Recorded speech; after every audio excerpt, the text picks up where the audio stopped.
Oi, pessoal, tudo bem? Bom, eu resolvi falar um pouquinho sobre essa prática antes de vocês assistirem à aula, porque é uma prática diferente, tá? Essa é uma prática em que eu estimulo muito da liberdade de vocês.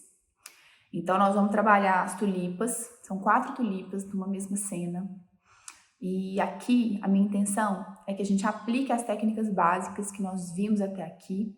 Então, os degradês, a luz e sombra, lembrando sempre que uma composição ela tem 3 etapas, né? A primeira etapa é a etapa da forma, depois volume e depois textura. Com isso na cabeça, a gente consegue criar um plano de ação para o exercício acontecer, né? Então, a primeira coisa, a forma. Vocês podem tirar essa forma da maneira que eu ensinei, pode ser de observação, então eu vou olhar a imagem, vou desenhar, eu vou traçar, mas no momento da execução, eu gostaria que vocês não olhassem para a imagem, tá? Então, por isso é importante estudá-la antes. Então, perceber quais são as texturas, como que você vai desenvolver as cores, se você vai usar aquelas cores ou não, porque também a liberdade vai passar por isso, tá? Pela criação, pela forma que vocês desejarem conduzir essa prática.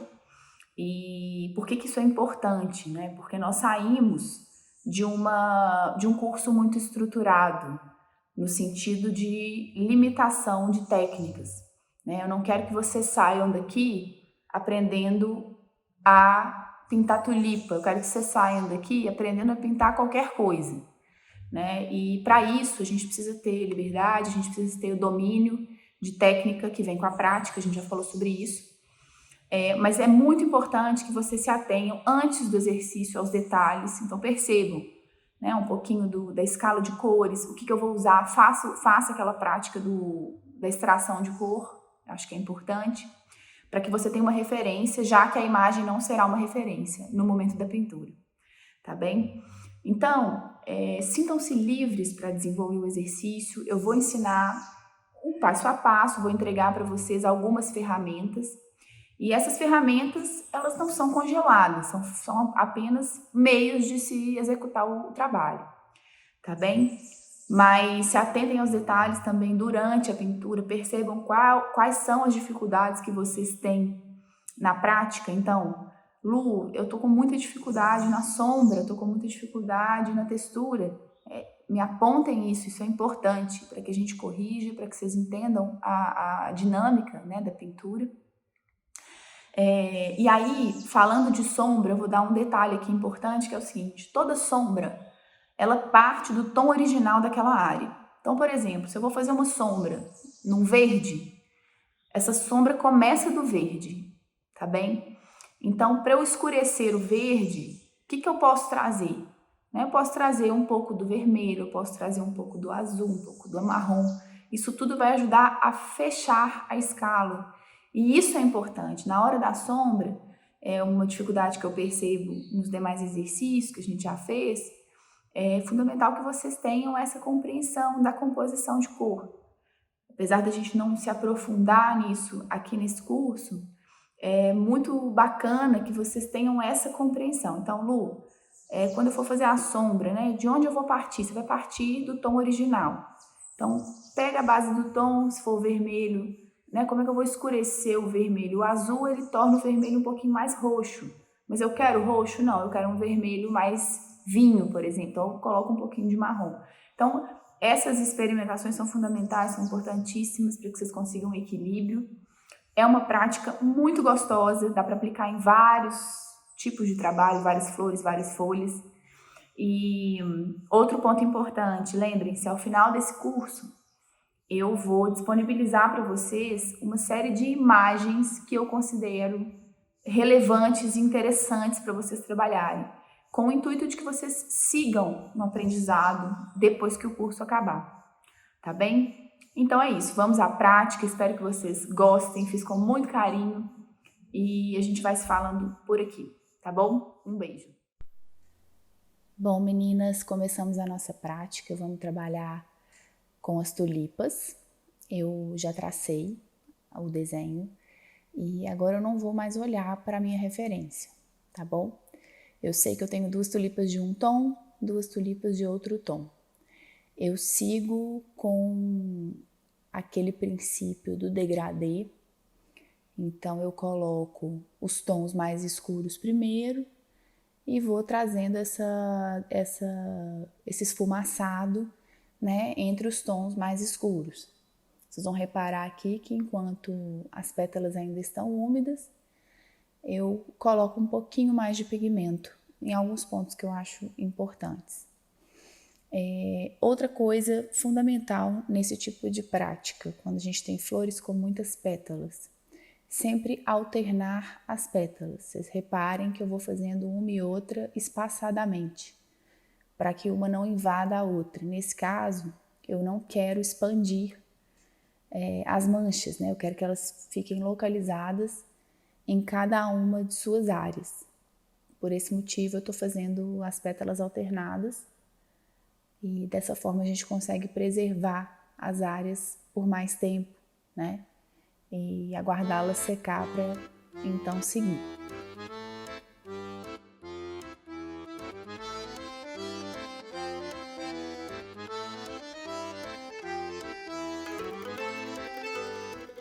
O mesmo processo no outro tom. Reparem os pigmentos mais escuros e a água fazendo a junção de todos eles.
Depois de fazer as pétalas externas, a gente vai começar a trabalhar as pétalas que estão mais dentro, né, do botão da flor.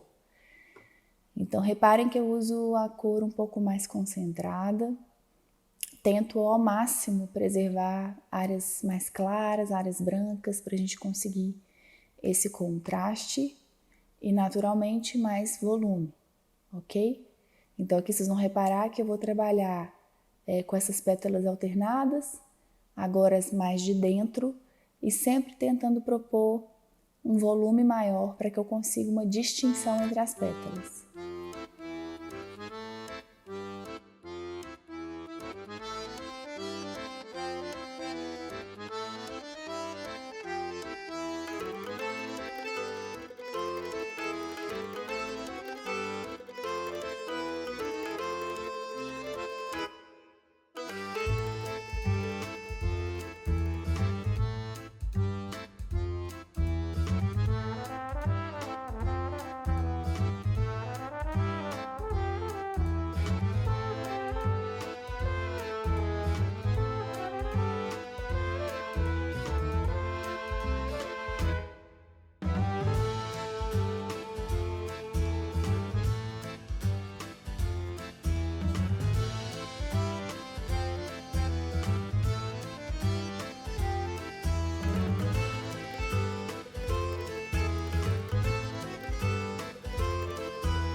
Bom, é importante a gente sempre se lembrar daquela ordem dos passos, né, que uma pintura tem. Então, a gente começa com forma, depois volume, depois textura. Então, sempre que a gente tem essa lógica, facilita muito o processo. Então, até aqui, nós trabalhamos forma, que foi o traçado, né, a lápis, e esse respeito à forma que a gente tem enquanto pintamos.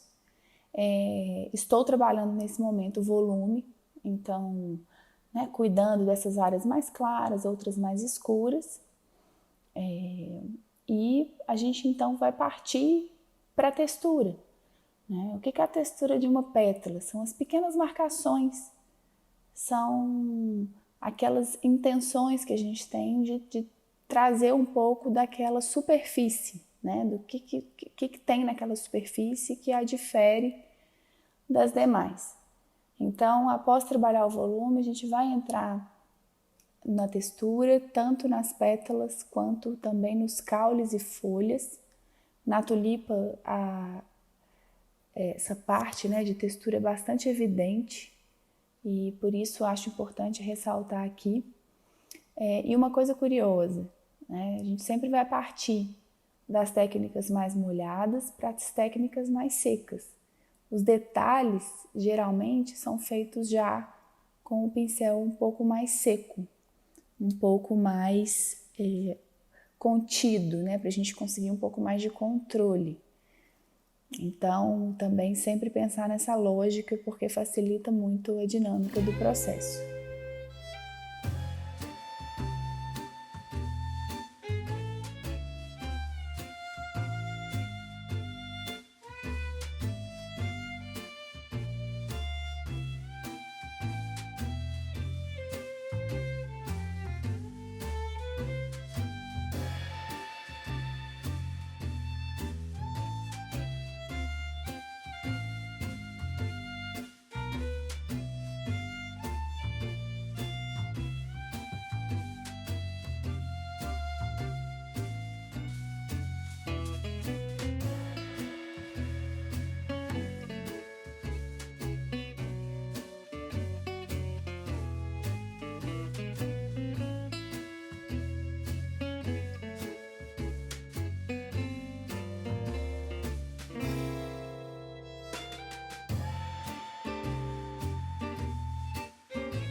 Agora a gente começa a trabalhar nos caules.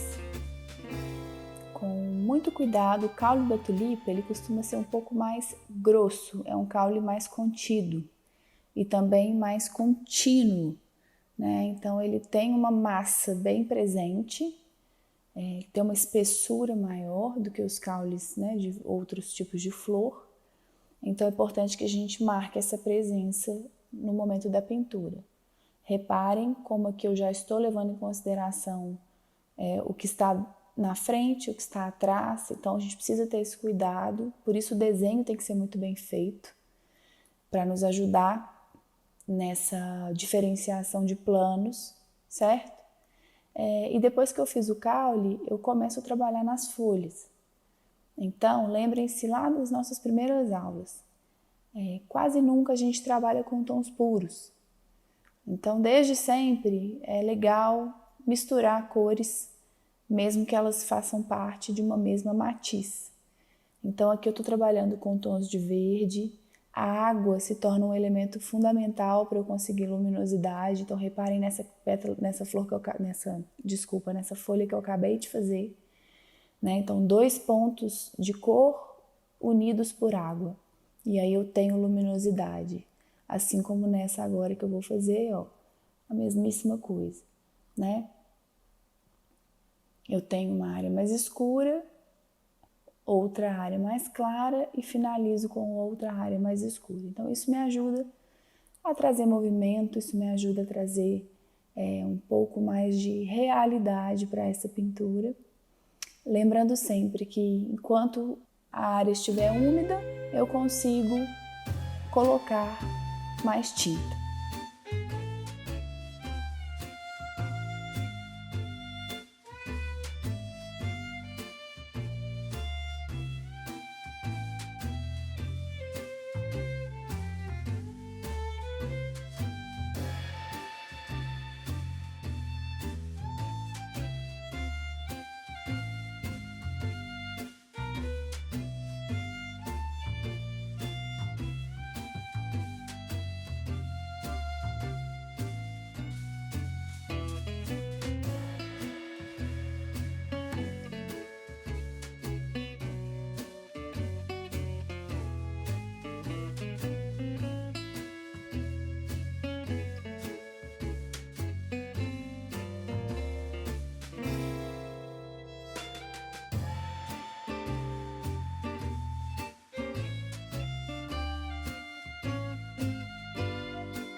Bom, depois que eu trabalhei no volume, né, dessas folhas, eu espero secar e agora reforço alguns pontos de intensidade, ou seja, sombras um pouco mais evidentes que vão me ajudar a trazer mais tridimensionalidade para essa pintura, certo?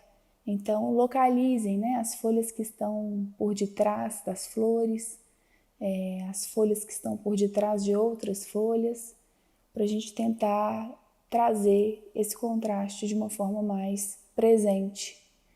Aqui é bem importante para que a gente consiga ter um pouco mais de realidade mesmo na pintura.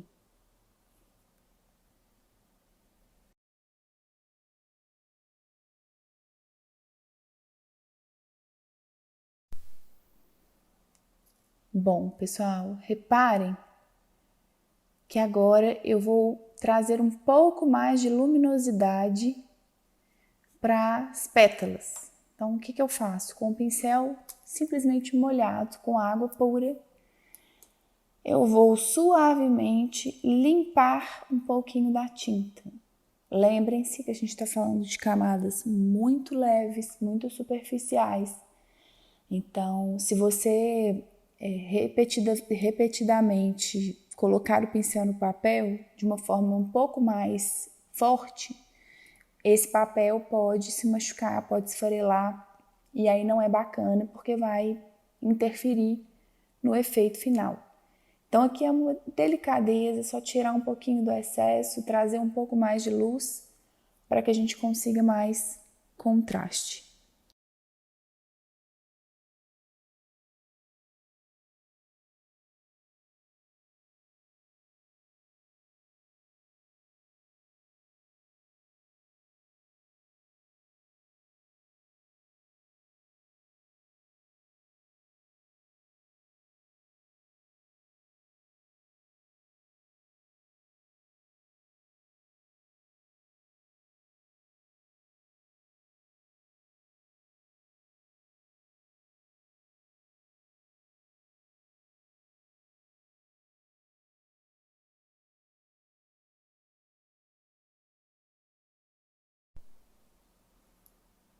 Percebam agora que já chegamos nos momentos finais da pintura. E depois que eu já fiz todo um primeiro trabalho, já trouxe algum volume, alguma textura e tudo já está seco, eu retomo então pontos de contraste que eu considero importantes.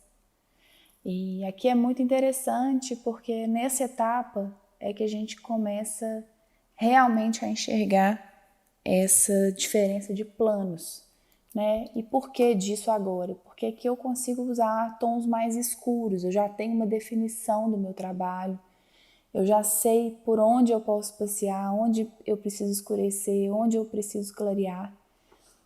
Por isso é importante fazer uma pintura em aquarela em camadas. Tem pintores que usam 2, 3 camadas, tem pintores que usam 200, dependendo da técnica. Os artistas mais realistas, eles tendem a fazer muitas camadas numa mesma pintura, né? E talvez os mais expressivos, que são esses que usam traços mais soltos, usam poucas camadas. No nosso caso, a gente vai usar aí uma quantidade intermediária, aqui provavelmente a gente já está na 4ª ou 5ª camada, e eu acho que é super ok para o nosso processo, acho que, né, uma quantidade muito legal para vocês terem uma noção dessas etapas importantes para a construção de algum tipo de forma em aquarela. Vocês podem reparar aqui que eu vou agora mesclando um pouco de textura, um pouco de volume, lugares das pétalas que eu gostaria de marcar mais. E da mesma maneira eu vou fazer nas folhas, tá? Vocês vão perceber que nas folhas eu vou usar o pincel, a pontinha do pincel bem fina e com linhas muito fininhas, uma do ladinho da outra, de forma muito delicada, para a gente criar movimento para essas folhas e um pouco mais de sentido para o desenho, porque aqui ainda parece meio embaralhado. Quando você define a textura, isso fica mais bem detalhado.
Aqui vocês podem perceber que eu já começo a trabalhar a textura. Então são linhas quase imperceptíveis, mas que fazem uma grande diferença no resultado final dessa pintura. Então as linhas, como elas acompanham o movimento da folha, elas me ajudam a trazer sentido para essa pintura, equilíbrio e movimento naturalmente por conta, né, de reforçar o movimento das folhas. Então vejam como a pintura vai mudando à medida que as texturas vão surgindo. Essa já é uma etapa final do nosso trabalho e espero que vocês tenham gostado. Sei que não é uma prática simples, mas como vocês bem sabem, eu acredito muito que quando a gente faz, refaz, pensa sobre aquilo que estamos fazendo, corrigimos, nos tornamos grandes profissionais, grandes artistas na área que estabelecemos. Então aqui é perseverança. Por favor, apontem as falhas para mim quando fizerem o exercício e sentirem, né, as questões principais que a gente vai resolvendo nas próximas etapas. Tá bem? Muito obrigada!